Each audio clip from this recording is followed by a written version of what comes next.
네, 여러분 안녕하세요. 파맵신이 드디어 개선 기간을 받아냈습니다. 지금으로서는 파맵신이 거래가 빨리 됐으면 좋겠지만 이 개선 기간을 먼저 부여받고 그 개선 기간이 끝난 연후에 심사를 받아서 다시 거래 재개를 하면 됩니다. 네, 그게 이제 지금 현재 수순이죠. 막바로 이제 거래 재개가 되는 것은 아니고 그런 수순을 앞으로 거쳐갈 겁니다. 그러니까 지금으로서는 파맵신이 결국 최상의 결정이 나왔다. 개선 기간 부여받은 것은. 네, 그렇게 볼 수 있어요. 그리고 그 개선 기간이 개월수가 한 7개월이죠. 7개월. 7개월입니다, 여러분. 그죠? 그러니까 이 7개월이라고 하는 것은 왜 7개월일까? 가만히 생각해 보면 우리가 올해의 감사 보고서는 대개 이제 3월 말 이전에 나오게 되죠. 네, 그러니까 그 감사 보고서를 좀 보고 여기서 적정이 나오면 개선 기간 종료일이 4월 6일이죠. 내년도 4월 6일이니까 이때로부터 15일 이내에 다시 심사를 해서 거래 재개가 되는 겁니다. 그러니까 지금 현재 상황이라면요. 다른 종목 같은 경우 그 생명을 연장시키기 위한 개선 기간을 부여받는 거하고 지금 파맵신에 개선 기간 부여받는 거하고는 차원이 좀 틀리죠. 그러니까 지금 이 상태라고 한다면 여러분도 잘 아시다시피 매출액 미달 기준은 결국 이제 합병을 통해서 거기서 해소를 할 것이고요. 그리고 자금은 이미 다 들어와 있는 상태입니다. 그죠? 그렇다고 한다면 파맵신의 개선 기간 이후에 거래 재개는 거의 뭐 90% 100% 수준이라고 이제 봐야 돼요. 근데 이제 중간에 합병이 제대로 이루어지는지 이런 부분에 있어서 검토할 것은 좀 있어요. 그 부분은 제가 이따 말씀드릴 거지만 되게 지금으로서는 여하튼 거래 재개가 개선 기간 이후에 되는 것은 거의 90 내지 100% 거의 100%에 가깝다고 이제 봐야 되지 않나 그렇게 생각이 들어요. 그래서 여하튼 타이어뱅크가 많이 좀 힘을 썼고 또 자금도 계속 유입을 시켰고 그리고 또 개선의 노력이 좀 있었고 소규모 합병 같은 경우도 역시 있었기 때문에 이렇게 긍정적인 쪽으로 전개가 된 게 아니냐 이런 생각이 듭니다. 그래서 상당히 일단 고무적인 결과를 이끌어냈다 이렇게 판단이 됩니다. 그래서 이에 대한 말씀을 보충해서 제가 지금 드릴 거고요. 그리고 영상 후반부에는 여러분들이 이제 파맵신이 거래가 안 되는 동안에 매매를 좀 할 필요가 있죠. 다른 종목. 그래서 이제 9월 달에 매집해서 10월이나 11월 달에 크게 터트릴 종목을 제가 워런 버핏형 조건에 만족하는 종목으로 찾아봤어요. 그러니까 요거 제가 영상 후반부에 공개해 드릴 테니까 요거 참조를 해서 좋은 매매 하시기 바라겠고요. 자, 제가 파매신에 대해서 그럼 설명을 드리는데 되게 중요한 사항은 제가 다 설명을 드렸어요. 그래서 여하튼 7개월 정도 개선 기간을 부여받은 좋은 결론이 좀 났습니다. 자, 그러면 우리가 매출액 미달하는 건을 확실히 해소하려면 이번에 그 소규모 합병건이 잘 절차가 이루어져야 돼요. 그죠? 네. 좋은 타이어 합병으로 그 절차가 잘 이루어져야 하는데 그 부분에 대해서 이제 말씀을 드리면 좋은 타이어에 뭐 어떤 배정이 되는 신주는 없습니다. 왜냐하면 원래 이제 자회사였기 때문에 합병을 하는 것이기 때문에 무증자 합병이죠. 그러니까 주식을 발행하지 않고 파맵신 한 주에 대해서 좋은 타이어는 영주입니다. 네, 이렇게 되는 것이고 그리고 이것이 그 소규모 합병이기 때문에 뭐 매수 청구권 이런 것들은 행사하지 않는 겁니다. 네, 그거 생각하실 필요가 있겠고 이미 말씀드렸지만 그리고 이제 또 가장 중요한 것은요 한 가지 좀 있어요. 네, 그건 뭐냐면 이 소규모 합병에 반대하시는 분이 있을 수가 있는데 네, 합병 반대 의사 통지 접수 기간이 종료일이 이제 9월 10일이에요. 9월 10일입니다. 그러니까 다음 주 초반이 이제 되겠죠. 근데 이제 이 합병에 반대하는 분들이 토탈 주식 수의 한 20% 이상이 되면 이 소규모 합병은 무효화되는 겁니다. 그러면 소규모 합병이 무효화된다고 한다면 매수 청구권을 할 수 있는 일반적인 합병 절차를 다시 밟으면 돼요. 그렇게 되면은 이제 다시 합병을 성사시킬 수가 있습니다. 근데 그런 경우는 나타날 확률은 거의 제로죠. 거의 제로입니다. 그런 경우가 나타날 수가 없어요. 결국 합병에 반대한다는 얘기는 파맵신을 상폐시키겠다는 얘기인데 이 파맵신의 주주로서 합병에 반대해서 상폐에 이끌게 하게끔 할 분들이 누가 있겠어요? 아무도 없습니다. 그죠? 네, 당연한 겁니다. 그래서 여기 조건에 보면 좀 자세하게 제가 말씀을 좀 드리고 있습니다만은 그 얘기가 좀 나와 있어요. 여기 쭉 보시면 100분의 20이라는 건의 그 재료가 이 공시 내용 안에 나와 있죠. 바로 요겁니다. 네, 바로 요건데 요거를 좀 제가 확대를 해보면 네, 이렇게 되는 거예요. 자, 요거 한번 보시면 100분의 20에 해당하는 주식을 소유한 주주가 합병에 반대하는 의사를 통지할 때에는 소규모 합병의 방식으로 진행할 수 없다는 거예요. 그러니까 합병이 안 되는 게 아니라 또다시 이제 일반적인 합병으로 진행을 하면 되는 것이고요. 그리고 네, 이러한 상황이 일어날 수 없는 건에 대해서는 제가 말씀을 분명히 드렸죠. 주주로서 결국 이 합병에 반대해서 상폐가 되게끔 할 수 있는 주주가 과연 한 명이라도 있겠느냐는 얘기죠. 네, 그러니까 이거는 중요 사항이기는 하지만 이런 경우가 발생할 확률은 거의 0%라고 다시 한번 강조를 드리는 거고요. 그렇기 때문에 네, 우리는 이 부분을 나중에 체크를 해봐야 되겠지만은 결국 이 합병은 이루어지면서 결국 이제 7개월 후에 다시 거래 재개가 거의 100%될 겁니다. 그렇게 생각하시면 될 것 같아요. 다만 이제 이 거래 정지된 기간 동안에 예를 들면 합병 경과 사항이 변화가 있는 건이라든가 이런 것들이 있으면 제가 막바로 정보를 문자 주신 분에게는 드릴 거고요. 개선이 계속 이루어지는 상황인가 이것에 대한 체크가 중간중간 좀 필요할 것 같고요. 그리고 실적건 이런 부분도 우리가 점검해 볼 필요가 있을 것 같습니다. 그렇죠? 이런 것들은 거래 재개되기 전에도 제가 충분하게 여러분들한테 정보를 드릴 거예요. 파맵신이라고 문자 주시는 분에게는 이러한 중요한 사항들이 계속 업데이트돼서 나갈 겁니다. 그래서 이따 번호를 공개해 드릴 테니까 문자를 꼭 주시고요. 그리고 하나 제가 또 말씀을 좀 드릴 부분은 뭐냐면 이렇게 해서 개선 기간이 종료돼서 다시 거래가 재개가 됐던 그런 사례가 있습니다. 여러 사례가 있지만 그 중에서도 여러분들이 생각할 수 있는 종목은 가령 예를 들어서 이제 신라젠 같은 경우 여러분 잘 아시죠? 요것도 이제 그런 그 경과 과정을 비슷하게 거쳐서 결국 거래 재개가 됐었습니다. 근데 여기서 잘 보시면 여기서 거래 정지가 됐죠. 2020년도에.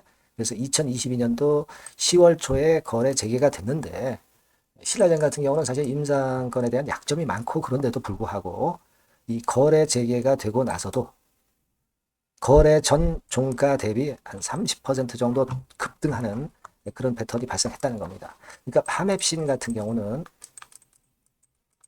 개선 기간도 한 7개월 정도로 상당히 짧잖아요. 짧은 데다가 지금은 자금 다 들어왔죠. 그리고 합병을 통해서 매출 미달을 해소할 수 있죠. 그런 상황이기 때문에 거래 재개가 되면 거래 전 종가 대비해서 신라젠보다 더 큰 폭등세가 나올 수도 있다는 겁니다. 그죠? 네. 이런 부분들을 한번 생각해 볼 필요가 있다. 그렇게 말씀을 드리고, 물론 제가 거래 정지 중에도 가끔 영상을 드리고, 그리고 제가 아까도 말씀드린 바와 같이 문자를 주신 분에게는 계속 정보를 드릴 거예요. 그러면서 이제 점검을 해 드릴 겁니다. 그걸 이제 드리겠지만, 여하튼 지금 상황은 제일 우리가 원했던 쪽으로 잘 가고 있다. 네, 이렇게 말씀드릴 수 있겠습니다. 이 파맵신에 대해서 계속적인 변화사항이 있을 거예요. 여러분 파맵신이라고 문자 주시는 분에게는 제가 계속 지속적으로 정보를 드릴 겁니다. 이번에 번호가 바뀌었다고 말씀을 드렸습니다. 이 번호로 파맵신이라고 꼭 문자 주세요. 제가 최선을 다해서 업데이트한 자료를 드리도록 하겠습니다. 아시겠죠? 일단 상황은 굉장히 좋은 케이스로 되고 있는데 그래도 중간중간 점검을 하는 그런 것이 필요합니다. 여러분 제가 최선을 다해서 도와드릴 테니까 파맵신이라고 꼭 문자 주시고요. 궁금한 사항이 있으시면은 문자로 적어서 보내주시면 제가 도울 수 있는 사항은 도와드리도록 하겠습니다. 그렇게 말씀드릴게요. 문자 많이 주시고요. 응원 문자도 많이 보내주시면 도움이 되겠습니다. 자, 그리고 제가 매집주 말씀드린다고 그랬잖아요. 요거 지금부터 말씀드릴 테니까 요거 말씀 잘 듣고 대박 내시기 바랍니다. 지금 말씀드릴게요. 네, 여러분 매집주 말씀을 드리는데 매집주라는 것은 조금씩 모아가서 크게 터트리는 종목이죠. 이번에 제가 매집주를 엄선을 한번 해봤어요. 근데 이 매집주는요, 이번 9월에 매수를 해서 여러분들이 한 달 내지 두 달 내에 시세 폭발 가능성으로 미리 매수하는 겁니다. 미리 매수하는 거라고 생각을 하세요. 그러니까 9월 달에는 너무 시세가 튀면 안 돼요. 9월 달에는 등락을 거듭할 때 우리가 모아가면서 매집을 해서 9월에 미리 모아가서 10월이나 10월, 11월 달에 터트리는 거예요. 그러니까 여러분들이 그냥 지금 사가지고 바로 단타를 한다. 네, 이런 종목을 하실 분들은 이건 손대지 마시고요. 이런 정도의 계획을 갖고 계신 분들, 여기에 동의하시는 분들은 매집주 이거 한번 해보실 필요가 있다 이거예요. 예, 그게 중요한 거죠. 여러분들 뭐 단타 매매한다고 해서 그게 돈 됩니까? 따라다니다가 결국 이제 불나방처럼 이제 타 죽는 거죠. 그러니까 우리는 계획을 세워서 매매를 해야 됩니다. 근데 요번에 제가 말씀드릴 거는 이제 특히 워런 버핏형 조건에 만족이 되는 그런 종목들 중에서 하나를 엄선을 했어요. 여러분들 잘 아시지만은 이 워런 버핏이 실적이 제대로 되거나 큰 꿈이 있거나 네, 이런 종목 아니면은 손대지 않죠. 부실한 잡주 절대 손대지 않습니다. 그러니까 버핏형 조건을 만족한 종목 중에서 엄선을 하는 거예요. 아시겠습니까? 여러분들 이거 버핏형 조건이 뭔지를 아십니까? 뭐 그래도 여러분들 좀 알고 가셔야 되지 않습니까? 매매하더라도 그죠? 네. 그래서 그 제가 말씀을 좀 드리면 뭐 이런 식이죠. 이런 조건에 합치되는 종목이에요. 그러니까 되게 이 실적으로 봐서 예전보다 증가를 하고 그것이 점차적으로 증가를 해 나갈 가능성이 있는 거. 네. 그런 위주로 버핏은 종목을 좀 찾죠. 실적주는. 그래서 요 조건에 합치되는 종목들입니다. 네. 이런 종목들 중에서 뭐 한 2, 30개 될 거 아니에요. 그 중에서 하나를 제가 선택을 했어요. 네. 예를 들면 여러분 어떤 종목이 이제 그런 종목들이 있었냐 하면은 여러분 그 재룡전기라고 아시죠? 네. 재룡전기 같은 경우도 그 조건에 부합하는 그런 종목이에요. 재룡전기 같은 경우도 그래서 이때 이렇게 급등을 한 것이 물론 이제 재룡전기입니다. 이슈도 작용이 됐지만 워런 버핏형 실적 조건을 만족했기 때문에 더 크게 급등을 해서 결국 한 6배 정도 난 거예요. 네. 실적에다가 이슈까지 이제 플러스 돼서 6배 정도 시세를 이렇게 놨던 종목이고 그리고 예를 들어서 보면은 이제 아이패밀리라고 있어요. 네, 아이패밀리 같은 경우도 요것도 그 조건에 부합하는 종목인데 여기서부터 여기까지 시세 터졌죠. 네, 물론 이제 이슈도 가미가 됐지만 네, 결국 그런 식으로 해서 한 서너 배 정도 시세를 냈던 것이 바로 아이패밀리스.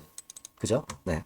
그리고 또 하나 예를 들면 여러분들 그 화장품주 중에서 클래시스라고 있죠. 클래시스 같은 경우도 궁극적으로 화장품주 이제 올랐다기보다 화장품주 섹터에 오름세 영향을 받았다기보다는 여기서 이렇게 오른 것은 단독적인 시세를 낸 거죠. 네, 이게 아까 말씀드린 워런 버핏형 조건에 합치되는 종목이기 때문에 이런 큰 시세를 낸 거예요. 아시겠습니까? 네. 요런 종목들처럼 이번에 여러분들이 그런 종목 중에서 한 종목 정도를 잘 선택하는 게 좋은데 제가 고심을 하고 이 조건에 합치되는 종목들 중에서 한 종목을 역시 발견을 했어요. 그래서 요거를 제가 설명을 좀 드리려고 하는 겁니다, 여러분들. 네. 자, 주가 수준은요. 요게 그 너무 비싸면 여러분들 또 손 안 나가시죠. 네, 3,000원에서 7,000원 정도의 적정한 낮은 가격대예요. 그래서 여러분들이 관심을 가질 수 있는 그런 정도의 저렴한 주가 수준입니다. 시가총액은 800억 내지 1,700억 범이기 때문에 가볍죠. 네, 가벼운 게 멀리 날아가는 겁니다. 그죠? 우리가 뭐 10% 20% 먹으려고 들어가는 건 아니잖아요. 그죠? 네, 목표 가격이 현 시세 대비해서 더블 정도를 목표로 하기 때문에 그런 정도라면 좀 가벼워야 된다는 거죠. 네, 그런 측면이고 제약바이오 헬스케어 섹터입니다. 근데 여러분들이 그냥 꿈만 갖고 있는 제약바이오 헬스케어 종목들은 필요가 없어요. 네, 리스크가 일단 없어야 돼. 그죠? 리스크가 없는 쪽에서 실적이 겸비가 된 거. 아까 워런 버핏형 조건이 이제 바로 그거 아닙니까? 예, 그런 쪽에서 제가 선택을 해봤어요. 유보율 같은 경우도 400 내지 600%대. 높은 건 아니지만 재무적으로 안정되어 있다는 거죠. 타인 자본 많이 안 쓰죠. 부채 비율이 한 40%, 70%대니까. 이런 종목입니다. 그래서 이게 분기 역사상 최대 매출을 기록을 했고요. 금년도 예상 영업이익은 작년에 무려 더블이에요. 네, 더블 정도 예상됩니다. 그렇기 때문에 아까 말씀드린 워런 버핏형 조건에 만족이 된 거고요. 예. 자, 일봉 차트를 보여드리면 이런 식이에요. 네, 이런 식으로 해서 여기를 막 뚫어내려고 그러죠. 근데 너무 직방으로 쭉 가버리면요. 그러면 못 잡아요. 매집이 안 되지. 그러니까 이렇게 등락을 하면서 올라가는 게 좋기 때문에 지금이 아주 좋은 타임이다. 이런 생각 갖고 있습니다. 여러분. 주봉 차트로 보시면 주봉 차트는 이런 모양이에요. 여러분들 뭐 차트 많이 보셔서 아시지만 밑에서 받쳐주고 결국 여기 뚫어내면 큰 시세 내죠. 근데 여기가 걸리지 않느냐 생각할 수 있는데 실적이 계속 점증하기 때문에 이 고점은 의미가 없어요. 이 고점은 실적이 지금보다 못할 때의 고점입니다. 그러니까 이건 충분히 뚫을 수 있다고 보셔야 돼요. 자, 요런 유의 종목이라는 거 말씀 좀 드리고 싶고요. 예, 일주일 전부터 외인이 입질이 시작돼서 타이밍이 딱 맞습니다. 그죠? 너무 급하게 매수를 해 나가면 안 돼요. 그죠? 예, 그러면 모아갈 수 없죠. 입지를 시작한다는 얘기는 사고 팔고 한다는 얘기예요. 그러나 약간 사자가 많기 시작하는 그런 조짐이 있다는 얘기입니다. 아시겠죠? 요거 여러분 꼭 잡으셔야 돼요. 네. 매집주라고 꼭 문자를 주신 분들에 한해서 제가 타이밍과 종목명 그리고 앞으로 매수 매도 타임 말씀드릴 겁니다. 요번에 번호가 바뀌었어요. 네. 요 번호로 매집주라고 문자 주시면 제가 최선을 다해서 여러분들을 끝까지 케어를 할 겁니다. 아시겠죠? 네. 꼭 성투하시기 바랍니다.